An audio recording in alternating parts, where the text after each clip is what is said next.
Olá pessoal, eu sou o Dr. Refrigeração, trazendo super dica aí para os amigos inscritos no canal.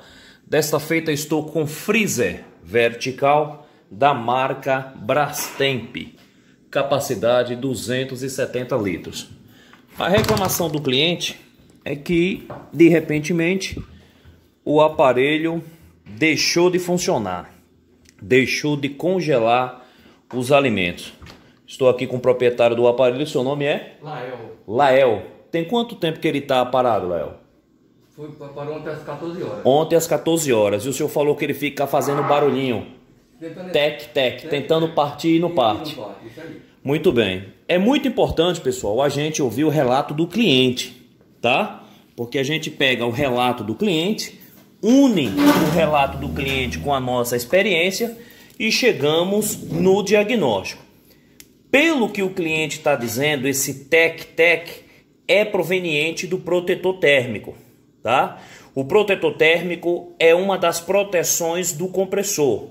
Quando ele recebe uma temperatura acima da temperatura de trabalho, ou seja, quando ele recebe um sobreaquecimento, ele corta a alimentação do compressor porque ele percebe que tem algo errado.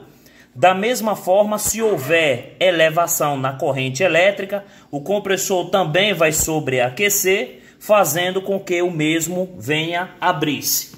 O compressor ele pode sobreaquecer por vários motivos. Um dos principais motivos é esse, elevação na corrente elétrica.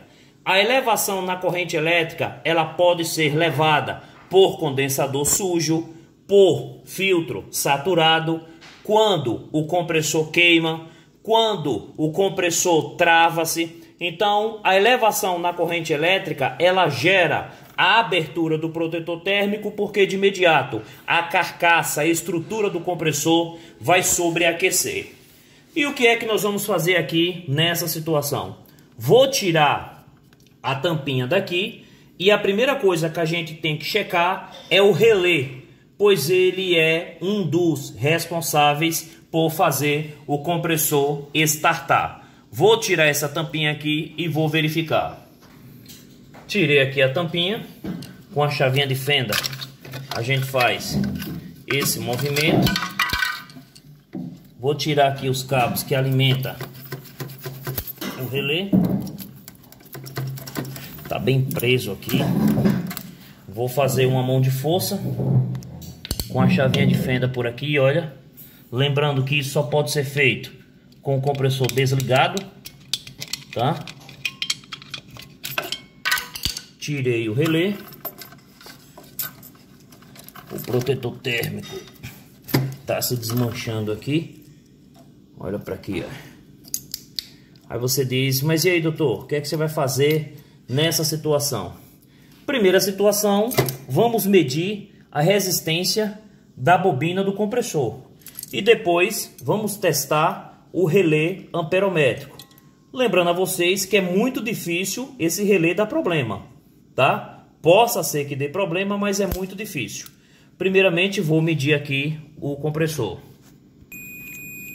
Estou medindo aqui a bobina do compressor. Aparentemente a bobina tá ok, tá? Mas isso não quer dizer nada.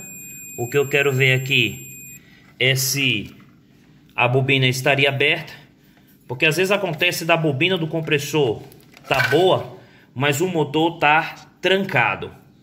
Esse tipo de compressor costuma muito quebrar as molas que equilibra ele. Então ele acaba encostando na carcaça, não permitindo com que o mesmo gire. Às vezes acontece de até mesmo da própria isolação do estator da bobina. Às vezes ela quebra-se um pedacinho, já peguei muito isso, e ela entra na biela do compressor, não permitindo também com que o pistão faça o movimento recíproco. Então acontece muito de travar por conta disso daí. Testei a bobina tá ok, tá? E o que é que nós vamos fazer aqui agora? Vamos estar testando o relé amperométrico. Coloca-se ponteira de um lado, ponteira do outro. Não tá me dando nada, tá vendo aqui? Agora eu vou inverter e ele vai ter que conduzir. E ele tá com a condução até boa, tá vendo? O relé tá ok. Vou inverter o contrário, ele vai ter que cortar. Cortou, tá vendo? Então isso diz para nós que o relé tá ok. Aí você diz, e o protetor térmico, ele pode dar problema? Normalmente o protetor, quando ele dá problema, ele trinca ou estoura essa parte daqui. Mas a gente pega situações em que o protetor térmico está aberto. Como ele está estralando, acredito que ele vai conduzir sim. Então o que é que a gente faz aqui? A gente põe ponteira de um lado, ponteira no contato e o protetor térmico está ok. Aí você diz, mas e aí, doutor? E aí, pessoal, o compressor está trancado.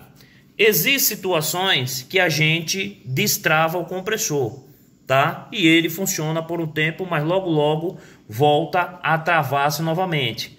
Mas não é com precisão que ele vá destravar. Não é preciso isso. Às vezes destrava, às vezes não destrava. O que é que eu vou fazer aqui agora? Vou energizar o compressor, tá? Vamos pôr ele para funcionar. Deixa eu tirar aqui, porque primeiramente encaixa-se o protetor térmico. Aí você diz, doutor, mas você falou que existem situações que o filtro satura e o compressor deixa de funcionar? Existe sim. É muito remoto isso, mas pode acontecer, tá? Eu vou fazer esse teste aqui juntamente com vocês, que é pra gente ver a real situação. Eu vou tirar toda a carga de fluido refrigerante e a gente vai tentar startar ele. Vou ligar aqui agora o equipamento na tomada.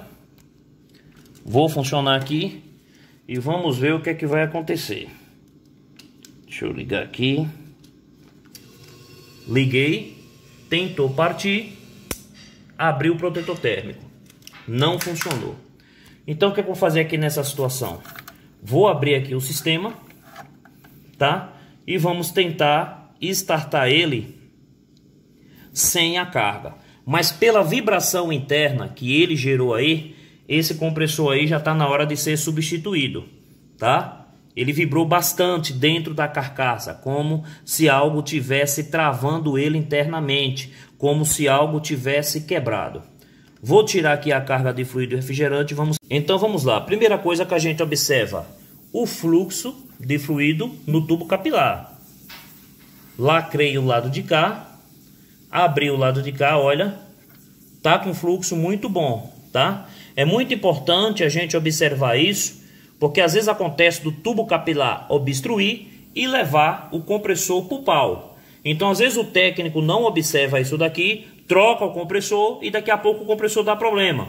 E ele acha que foi o compressor que veio danificado de fábrica. Então é muito importante a gente ouvir isso aqui, ver isso aqui, tá? O fluxo está ok. Segundo o cliente aqui, o nome do senhor é? Lael? Segundo o cliente aqui, esse freezer já tem quanto tempo? Uns 20 anos. 20 anos já, pessoal, imagine. Compressorzinho, olha, 20 anos. Então já está na hora de trocar, não é? Vou quebrar aqui agora no filtro. Tá saindo fluido refrigerante. Vamos ver a saturação do filtro. Filtro ok. Não tá saturado, tá? O fluido tá saindo vagarosamente, porque ainda tá com gelo lá dentro lá, porque foi ontem que deu problema. Então o evaporador tá cheio de gelo. Então por isso que ele está saindo de uma forma mais lenta, tá? Então o que é que vai ter que fazer aqui nessa situação? Vai ter que substituir o compressor, tá? Esse compressor aqui é um compressor de 1/5, tá vendo? 7,0, um compressor de 1/5. Vou passar o orçamento para o cliente aqui e ele autorizando, a gente faz a devida substituição, beleza? Não esquecer, na hora de substituir o compressor, limpar condensador, limpar evaporador, limpar subcondensador e instalar um novo filtro secador. Isso é praxe na refrigeração. Beleza, pessoal? Pronto, pessoal, já fiz a substituição do compressor, tá? Compressor de 1/5, mesma capacidade. mesmo fluido refrigerante, só que tem um detalhe que eu vou mostrar aqui para vocês. O compressor que estava nele, ele vem com resfriador de óleo, tá vendo aqui as duas saídas? E os compressores hoje não vêm com resfriador de óleo. Aí você diz, mas e aí, doutor, o que é que você faz nessa situação? A gente jampeia a parte do resfriador de óleo. Tá vendo aqui o jumper? Tá melado com sabão aqui, que eu fiz o teste de estanqueidade para ver se não havia algum vazamento, tá? Então a gente faz um jumper aí quando o compressor não vem mais com resfriador de óleo. Beleza, pessoal? O aparelho está funcionando aqui, tá com 7 PSI de pressão. Esperar funcionar mais um pouquinho aqui, ver se não vai dar um possível retorno. Serviço concluído. E fica mais essa dica aí do Dr. Refrigeração para vocês. Se gostou, deixa sempre aquele like. Se não gostou, que Deus te abençoe da mesma forma. Tchau, tchau, pessoal.